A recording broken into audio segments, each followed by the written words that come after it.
Because what I learned is you can't borrow your way out of a crisis. You can't steal or cheat your way out of a crisis. The only way to get yourself out of a business crisis is to sell.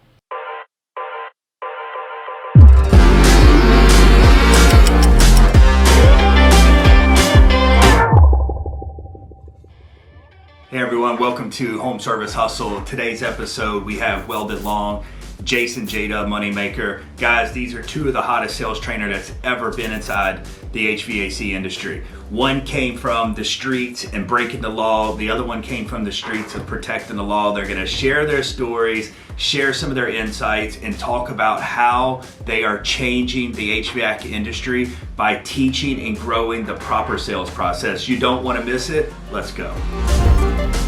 Awesome.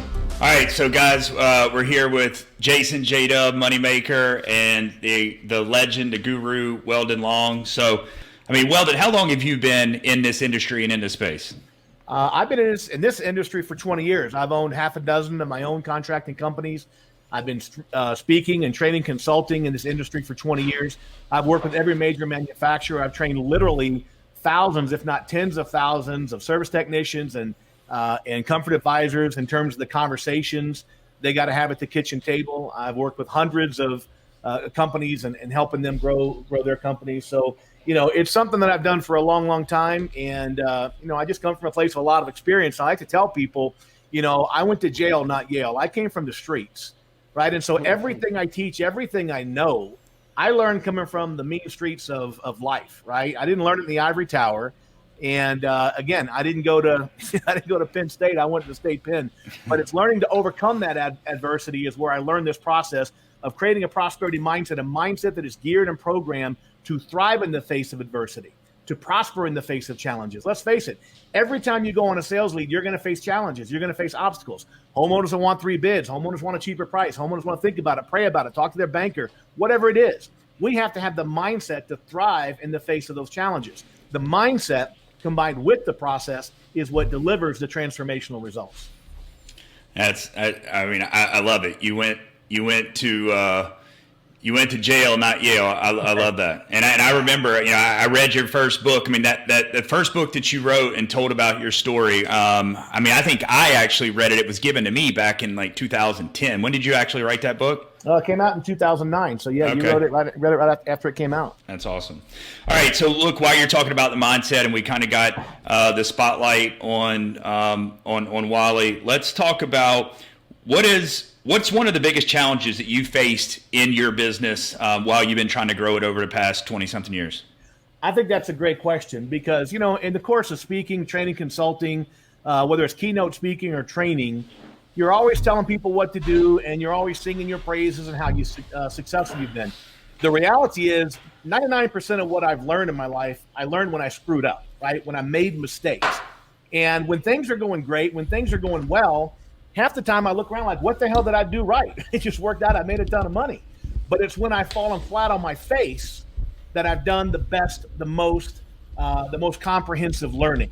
And I can remember a time in 2009, I almost went bankrupt. I mean, it was a hair's breadth away. I had purchased in 2007. I had my company. I purchased 4 or 5 more companies, borrowed millions of dollars in that process, and was riding pretty high on the hog until 2008, 2009 comes along, and the housing crisis and the recession that followed. And so all of a sudden in 2009, I owe millions of dollars. I got all these companies. And of course, business, the housing market collapses, everything collapses with it. And I remember one time talking a meeting I was in with my banker, with my accountant, and with a lawyer. And one of the guys in the group, the accountant, said, you just ought to file bankruptcy. And it's like, if looks could kill. I'm like, bankruptcy is not an option. That's what people expect from a guy that went to the penitentiary and came from the streets. What we're going to do is to figure out how to thrive in the face of this adversity. And I'm going to tell you something. We were pretty good at selling before that, but we got really, really good at selling. Because what I learned is you can't borrow your way out of a crisis. You can't steal or cheat your way out of a crisis. The only way to get yourself out of a business crisis is to sell.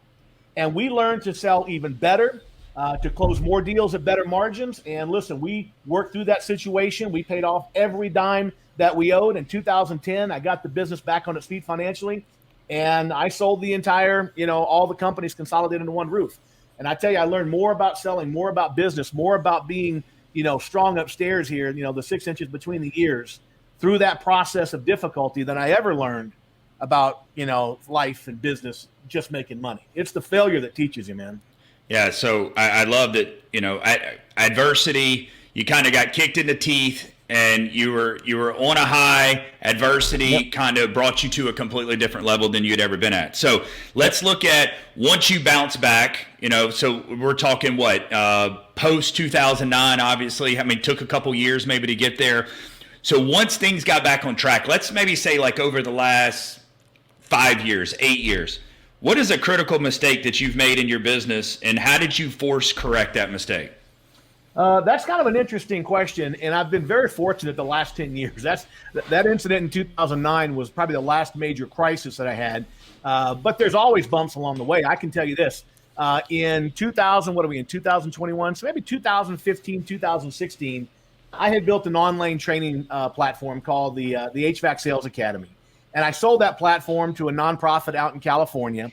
And after I sold that platform, I took a year off and I wrote a new book, this book right here called Consistency Selling.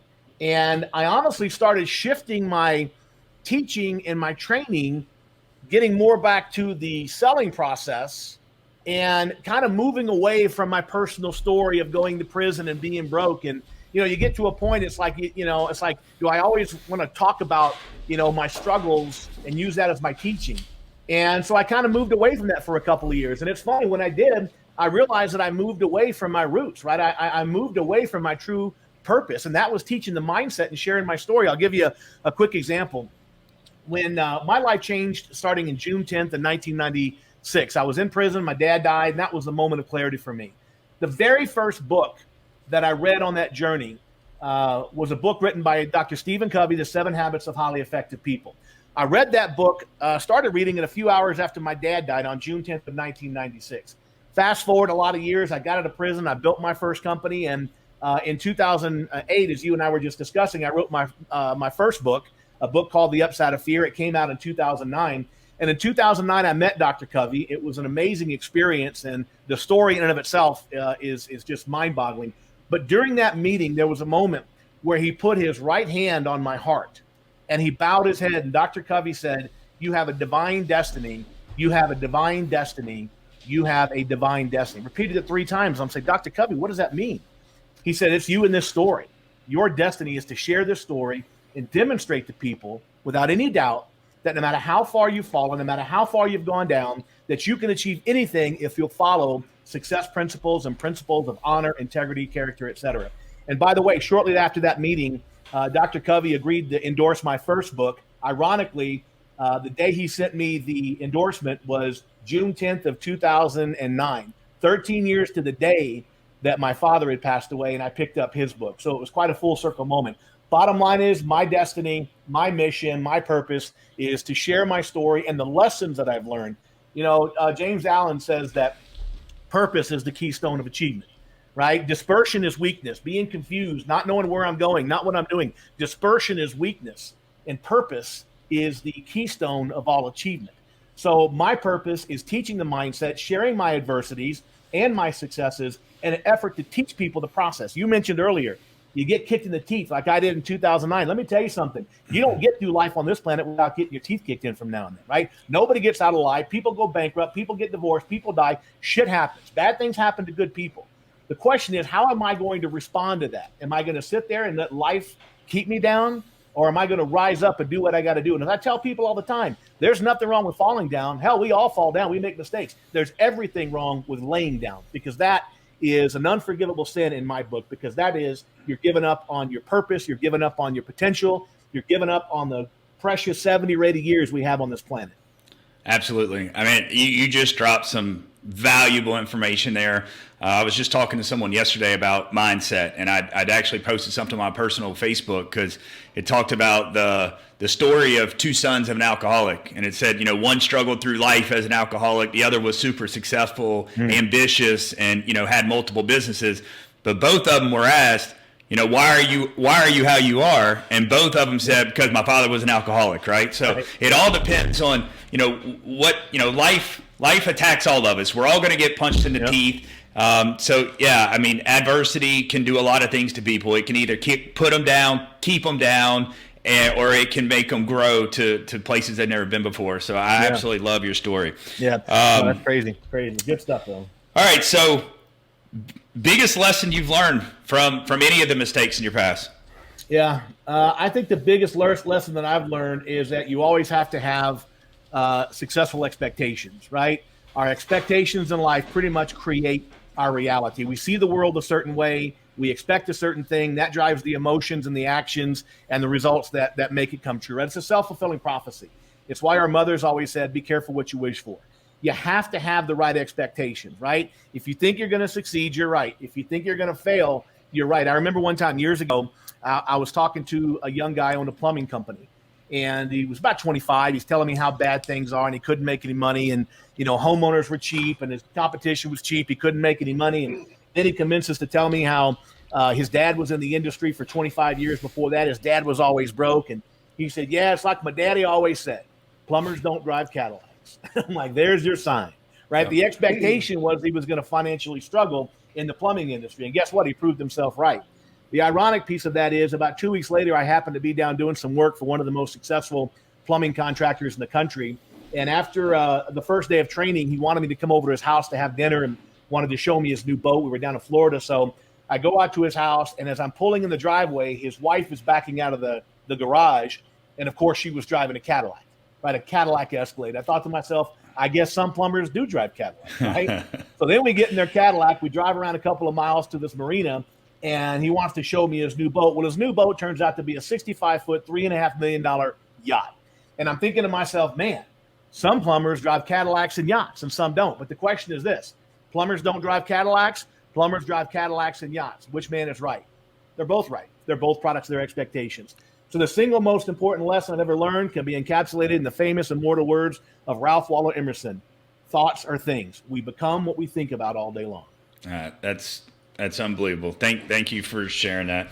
All right, so look, I've got two questions for both of you guys, and I kind of want to see kind of what y'all's answers and your take on it is. So the first question is, what is the biggest tip right now that any comfort consultant or selling tech, what is advice that you could give them that they could work on today to grow their sales? I would say, without a doubt, asking for the order. I don't care how bad you screwed up the relationship or how bad you screwed up the call, how bad you think things are going. The answer is always no until we ask. And the best thing you can do is ask. And then, by the way, ask a couple of more times, right? That's the single most important thing. So many people end a sales call. And by the way, not just in our industry. I teach this stuff in telecommunications, shipping, banking, insurance, you name it. And it's the single most common problem people fail to ask. Specifically ask, may I have your business? Can I start the paperwork? Will you trust me with this? Right? People tend to finish their process with, well, what looks good there? Okay, well, yeah, well, give it some thought and let me know, kind of what you want to do. And that is the kiss of death. Specifically ask for the business. The answer is always no until you ask. Awesome. J-Dub, something right now today. Absolutely. So right now we're transitioning into what we call slow season, right? So my tip and tricks for you guys is to track your calls, right? So if you guys don't happily involve a homeowner, pull down the street, take a calendar out, because once you guys put it in whatever software you're using, out of sight, out of mind, right? We drop the ball. It falls through the tracks. I want you guys to understand that we need to track this stuff and not to rely on the company, because this is what we need to do in order to get that level of success, right? And then also, Wally was talking about asking for the order, right? But there's something that you guys also need to do inside your appointment, which is to have the homeowner agree, first off, that they trust you to engineer the system, right? Secondly, have them say that they trust the company to back up their guarantees and warranties. And lastly, if you guys make it affordable to them and then call them back on the questionnaire, there's no reason why they shouldn't do business with you guys right now. So that's my tips and tricks. Amazing. Both value bombs from both of you guys. So, all right, here's the last question.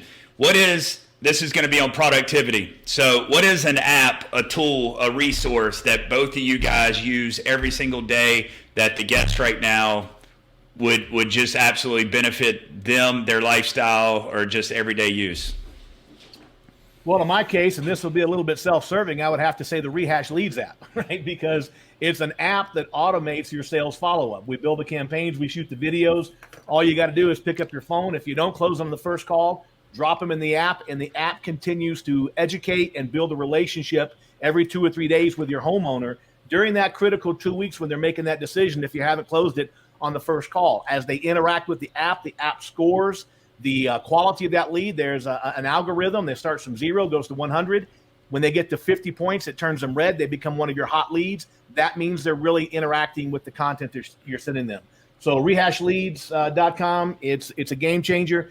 Maybe something a little more commonplace out there is any CRM, honestly. We use ServiceTitan, but there's a ton of good CRMs out there. You got to have a way to measure. What gets measured gets done, and you got to keep track of that stuff. You just can't do it manually. You got to have some kind of software to help you keep up with things. 100%. What gets measured gets done, and if you are trying to do it yourself, like you said, you're probably going to be the plumber that doesn't drive the Cadillac, right? So, Jason, all right, what is an app, a tool, some type of software that you use daily, whether it's your personal life or business, that helps you grow, helps keep you focused, stay on track? Yeah, so I think the top, app out there for myself that keeps myself motivated is the podcast app. It's that simple, right? It comes pre-downloaded on your Apple phone. If you don't have an Apple phone, Podcast Addict. I mean, you guys got to think. Podcasts are out there. It's free content. So as you guys are driving in this industry, we have a lot of window time, right? So let's not fill ourselves up with nonsense. Let's fill our minds up with knowledge, right? To make sure that we're on track so that when we do get into that appointment, we have that right mindset. We have that right drive. So that's what I would say is podcast app, because there's so much value in free content that will help you guys get to the next level, help you with your mindset, and that will help you with your drive. Awesome. So guys, I want to thank you for your time today. We're looking forward. I will be there November 11th, 12th. Weldon, I'm looking forward to breaking bread with you, having dinner, and getting my hands on a couple of signed copies of the book. So I'm looking forward to it. Thank you guys so much. Thank you guys. Appreciate it.